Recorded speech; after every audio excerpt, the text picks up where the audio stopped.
how do people do this? How do they make thumbnails with all these books?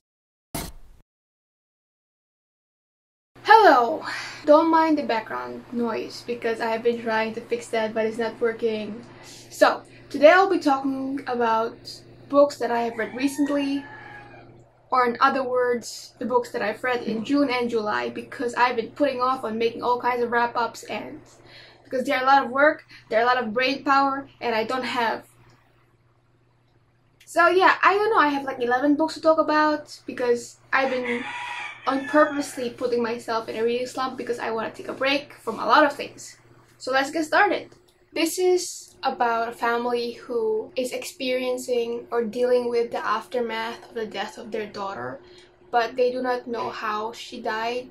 They are more presumably going to the side idea that she committed suicide, and so we are actually diving into their life to see how they deal with it and how they discover the mystery behind her daughter's death. I have to say that this is quite a heavy book to take. It does delve into all kinds of topics, and I think also mental health topics, but I cannot be the person to validate any of those. This is a very difficult book for me to explain because there were a lot of things that I did not really grasp or I did not appreciate much, which I had to appreciate but I didn't. This is really the type of book that you or myself has to read once again when she's older to understand the mindsets of these adults and these other teenagers. Throughout the book, you basically get this idea that the daughter in this book died because of suicide. You think that this book will just, delve into her life and the reasons why she did so, but it is much more than that. In the end,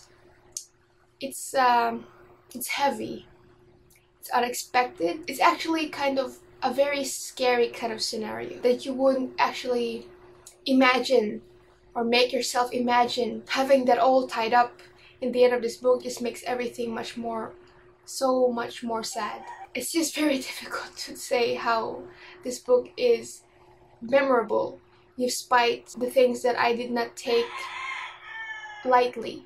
Things that I should have taken with a much more focused eye. For those who may think that this book is absolutely boring and thoughtless and wordless to read about, I can understand your point of view, but I do have to say that this book has a purpose, and it may be difficult to see that and to enjoy the book, but I don't think this book is meant to literally be something to be enjoyed.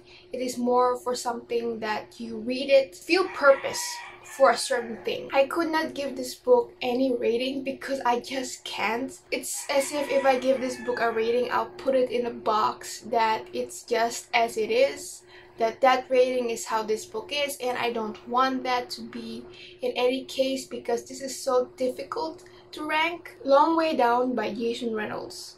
This is a book about a boy who is trying to take revenge from his brother's death due to street violence. When he goes to the elevator to go down the building and to approach the killer of his brother, every time somebody steps into the elevator, a specific person in his life, in his past life, stumbles upon him and tells him or has a conversation with him. This conversation affects him. I had to read this book twice because I wanted to make sure that the information sank in with me, because as a book written in verse, poetry can take some time to be analyzed in your mind and all that. I think the idea of this book in general is very fascinating and very thought-provoking, that you spend an hour or two or less or more to read this book and then you come out of it having so many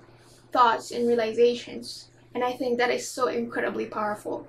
I can't really say this because my opinion is not valid, so I'll just have to say that it's important that you read it. Take any kind of lesson from it if it comes to street violence or shooting or racism or race in general. Take it. And another reason why I couldn't give this a rating is because how I interpret poetry.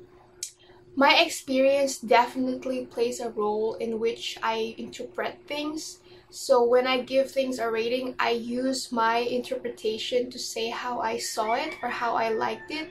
And I don't like for other readers to use my kind of perspective to validate a certain book because I am so far away from that kind of position. Scythe by Neil Shusterman. This is about a world where death is no longer occurring in a natural way. People don't die in a natural way anymore. People do technically age, but there's a way to avoid that, and there's a necessity to avoid that. There is no more diseases or illnesses to be dealt with anymore. Basically, this world is very much perfect, but in order to sustain the stability of the population, there are these Scythes who will take over what death used to do. Anyway, they kill people in the fairest way possible. Yeah, there's much more to the story than that, but I'm only gonna give you this information. Okay, first things first, there are so many deep words in this book that I got really frustrated. My brain got frustrated. I felt so incredibly ignorant while going into this book with these language that has been thrown in my face. They say, oh, you should know these words, but you don't know these words. Now I'm gonna shove it in your face and you're gonna feel so very stupid. And that's what it did. But I made sure that every time I stumbled upon a word that I didn't know, I'll just use contextual clues to get myself through it, because otherwise if I continue looking at the dictionary every single time, I will just not enjoy this book anymore. Halfway through, that's what I did. I used contextual clues, and that is how I really enjoy this book so much. I can understand why other people would feel like this is a boring book. I cannot really say that not many things happen, because every single thing that happened in this book is very significant to the plot and to the explanation of the world and how it will lead on to the series or the trilogy. I just loved how this book was delving into the importance of human life, or just life in general, and how important death is, instead of shrugging it off and thinking that death is just a mere burden to the human existence. Because it's not. I was very much debating with myself if I should give this book a rating because of how much I respected it and how my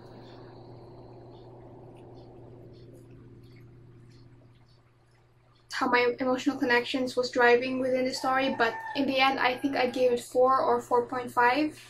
The Last Olympian, which is the 6th and the final book of Percy Jackson series. I finally finished Percy Jackson series last month. I'll tell you this, that this last book was everything that I could have ever asked for. I was so happy of how this series concluded, because I hate endings, but this book, how Rick Riordan gave a close to the series was just so very heartfelt, and I cried in the end for a character that I never knew I would cry about or cry for. Eliza and Her Monsters. This is about a girl named Eliza who is a webcomic creator of this very popular and famous webcomic called Monstrous Sea. And she has been hiding her identity throughout the years that she has created this webcomic. And then she's like this shy, introverted person in high school, and who people think she's weird because she doesn't have any friends and she doesn't talk often. I mean, relate, but who cares? And then one day this new guy, his name is Wallace, comes to her school. He seems to be one of the most famous fan fiction writers of her webcomic, and she finds out about this. Well, he mostly tells her about this, and then they become friends because of Monstrous Sea in general. But Eliza does not tell him that she is actually the creator of Monstrous Sea. So we just tackle this character-driven story between Eliza and her world. I also have to point out that this is a much darker book than you'd expect, most of all in regards to the mental health rep. I cannot really tell you if the representation is correct because I don't know. I don't have the experience. I don't have the primary knowledge for that. But as I've seen from other people's reviews and other people's commentary, I think it's very reasonable. I love this book from the first half of this book. I was obsessed with this book. I loved it so much. My emotions, when I had emotions, I had to put it down and just express it physically with my face and with my hands, because that's how fluttery I've been feeling throughout reading it. There's not much that I can say about this book, that I gave it like 4 to 3.5. I really much enjoyed how the character Eliza was created and how she thought of herself and the world, and how she creates content and how she kind of interacts with the online world together with her real world that people would call. I loved how you see her, well, not really incredibly grow from her shell, but how she realizes her well-being, that she's actually in this place of rock bottom and that she has to do something about that.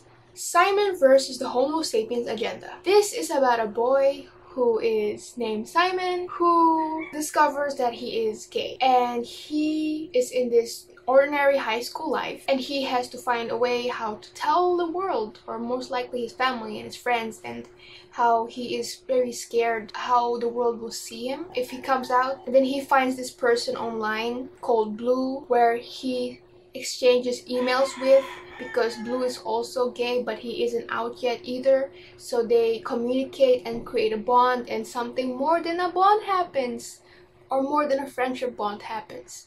So I read this for Pride Month because I still wanted to celebrate that, even though I really was in a heavy reading slump. But I still made it.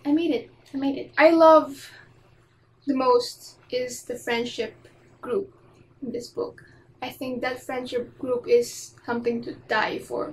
Excellent, superior, praise, stan, every single positive adjective can be described for this friend group that I'm gonna read throughout this series. And I also kind of loved how, once again, this book talked about coming out. I think that was just so merrily beautiful to read about and experience in the head of Simon, our main character. This is the third and final book in the Kane Chronicles series trilogy. We follow two siblings who discover that they are part of the blood of the pharaohs, or they are blood of the pharaohs, which means that if they are blood of the pharaohs, like in Egyptian mythology or just Egyptian history itself, then these people have the ability to manifest a god, an Egyptian god. And what I mean by manifest is like sharing their body with a god. Ever since they started to know about this about themselves, so many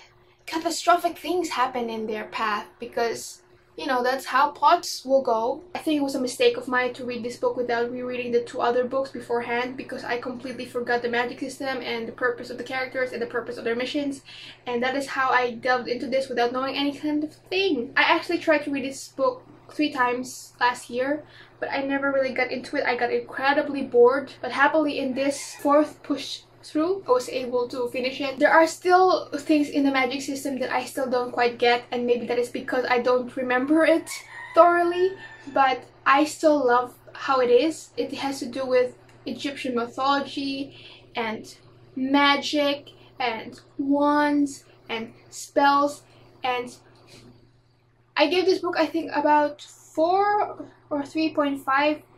I'm not totally sure, but please take it with a grain of salt. King's Cage. If you don't know the series yet, because this is the 3rd book in the series called the Red Queen series. The Red Queen is about a world that is divided by blood, one that is red and one that is silver. Silver bloods have abilities while the red is very mundane, and because of this unequal situation, the silvers have kind of taken over the entire world and leaving the reds being like these poor, low-class, working-class, almost slave kind of manner. We in this series follow Mare, who is a red, who discovers that she also has these abilities which are much stronger than the silvers, and with this they start a whole kind of rebellion against the silvers to gain their rights and freedom. At least in this scenario, I did not really much completely forgot what has taken place in the previous book, Glass Sword, but I must say that there were a few characters that I did not remember, and I did not understand why they had separated perspectives within this book, because there are a bunch of side characters that we follow with their perspectives in this, which I didn't expect that Victoria Aveyard would ever do in this series, because in the first 2 books we just follow Mare. It's very difficult for me to explain my thoughts on this book without incredibly spoiling it, but let me just say that this book was heavily toned on internal monologue, which made the book very dragging and book is slightly boring because the action came much later, and I'm happy that they were exposed nevertheless. And let me just say that I will always appreciate and love how Victoria Aveyard, how she can create action scenes that are not confusing or like that they go on top of your head or over your head because of how many things are happening at the same time. I think the more you read throughout the series, the darker and more depressed everybody is becoming. I'll just tell you that. And in regards to reading, I did not decide to give it a reading because I wanted to reread the series again so that I can have a valid idea of everything. This is How You Lose the Time War. Okay, how do I explain this book? This is a sci-fi / romance book, and we follow two female agents who are not really human, who are a part of two different kinds of organizations. Their missions are to save their futures because that's... I don't know why. There's no reason behind that, I know. But they are supposed to save their futures because they're both different, but they have to keep it...